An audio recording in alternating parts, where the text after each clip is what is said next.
बिस्मिल्लाहिर्रहमानिर्रहीम। असांजी गुज़ारिश अपील मलिक असद सिकंदर साहब खे आहे त असांजे मथां कल्ह ताज़ो वाक़ियो हमिलो कयो माण्हू वठी जेके आयो मूंखे टार्च कयो हुयो,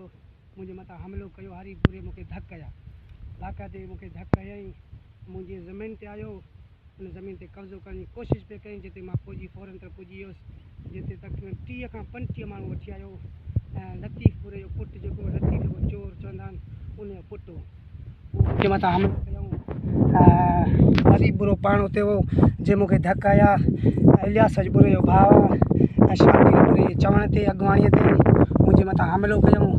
असांजी परनि ॾाढा अबनि ॾाढनि खां असांजी पुरापटी पियल आहे, जंहिंजे मथां हमिलो कयऊं, मूंखे धक कयो, मूंखे धमकियूं ॾिनऊं। अगरि सुभाणे मुंहिंजे भाउरनि खे अगरि मूंखे नुक़सानु पहुतो त उनजो ज़िमेदारु मलिक असद सिकंदर साहिबु हूंदो, जेको उनखे असीं अपील कयूं था त फौरी ते उन ते अमल करियो वञे। सुबुह जो मूंखे नुक़सानु थींदो, हरीफ़ बुरो ऐं शाबदीन बुरो, इलियास बुरो, लतीफ़ बुरो, जेको सभिनी खे ख़बर आहे चोर आहे, गुंडो आहे, उन मूंखे धमकियूं ॾिनियूं त छोकिरे खे असीं कोन छॾींदासीं, पर इनशाला उनजा ज़िमेदार उहे 4 माण्हू आहिनि। हिकिड़ो हरीफ़ आहे, ॿियो शाबदीन बुरो आहे, ॿियो लतीफ़ बुरो आहे, ॿियो इलियास बुरो जेको पाण खे मौजूदु माण्हू ॻोठे सम्झे थो, उन गुंडा माण्हू मोकिले मुंहिंजे मथां हमिलो कयो आहे। जीअं मुश्ताक बुरो मौजूदु हो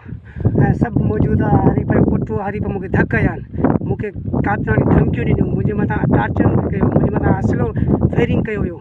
मुंहिंजे मथां ज़ुल्म थियो आहे। मलिक सभ खे अपील कई वञे असांजा मौजूद जेके आहिनि उनखे मोकिल, असांजी ज़मीन ते उनखे मोकिल, मलिक नादिर खाना, मलिक ज़ाहिद खाना, मलिक मुजाद खाना, मलिक राजा साहिबु आहे, असांजा मौजूद उहे आहिनि, असांजा वॾा उहे आहिनि, असांजा फ़ैसिला करण उहे आहिनि, बुरनि खे कंहिं इख़्तियार न असांजी ज़मीन ते अचनि। मलिक साहिब खे उहा ख़बर न आहे त उनजे हथ में इख़्तियार कीअं थो ॾिए, उहे असांजे घरनि में अचे पिया आहिनि, बुरा ॾाढा मुड़सी पिया कनि, ॾाढा बेरियासी बुरू करियूं पिया कनि, बेरियासी टीचर असांजे मथां हमला पिया कनि। असांजा वॾा जेके मौजूद आहिनि, मलिक साहिब खे अपील कजे, गुज़ारिश कजे थी त फौरी तौर ते अपील असीं कयूं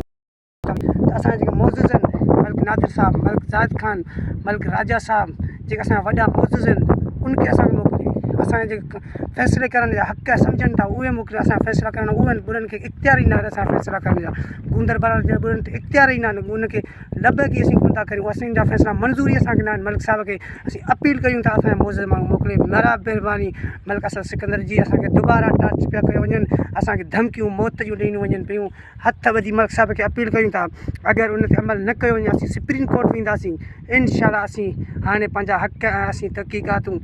करे असीं ॼाणूं था, मलिक साहिब खे अपील कयूं था, असीं सुप्रीम कोर्ट ताईं वेंदासीं इनशाला। इन बुरे हरीफ़ खे असीं इनशाला चऊं था हाणे अचे मुड़ुसु माण्हू हरीफ़ बुरो अचे,